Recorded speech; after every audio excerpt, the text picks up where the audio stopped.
Hello, my name is Father Charlie Bouchard, and I'm here to offer you a word of hope on the readings for November 9th, the feast of the Archbasilica of St. John Lateran in Rome.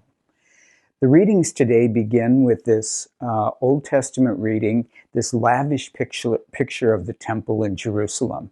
And it describes this magnificent building that has water flowing through it and flowing out all sides, as though it is truly the font of sustenance for the whole world. And it's obviously intended to be a symbol of God's grace, because God resided in the temple, and therefore that water extended out to everyone. And in the gospel, we see another image of the temple, this time the one that's filled with the market, and we see Jesus casting out the money changers and telling them, to get out. This is a holy place. And people challenge him about how he can prove who he is. And he says, I will tear down this temple in 3 days and rebuild it.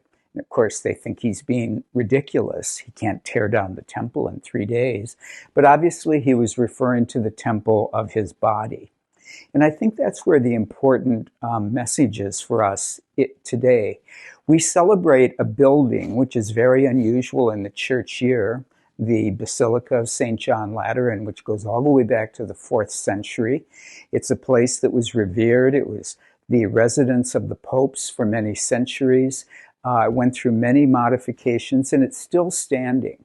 One of the oldest buildings in Christianity.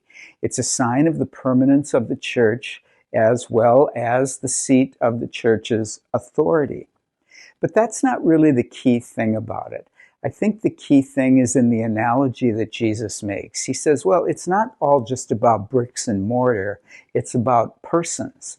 And St. Paul says in his second reading today that you are the stones of the church. And he's actually speaking to us. And he said, all of you human persons, are stones of the church. These buildings, in their actual weight and gravity, may be real and may be important, but ultimately, that's not what the church is. The church is all of you who have been baptized into Christ. And so when we hear these words today, when we hear this church described, St. John Lateran, we think, of course, of the global reach of the church. We think about its age. We think about its permanence. But we should also think about ourselves, because those stones of St. John Lateran and all the other churches would not mean anything if it were not for these living stones, us, who make up the actual, real, living church, just like Jesus was the actual, living, real temple.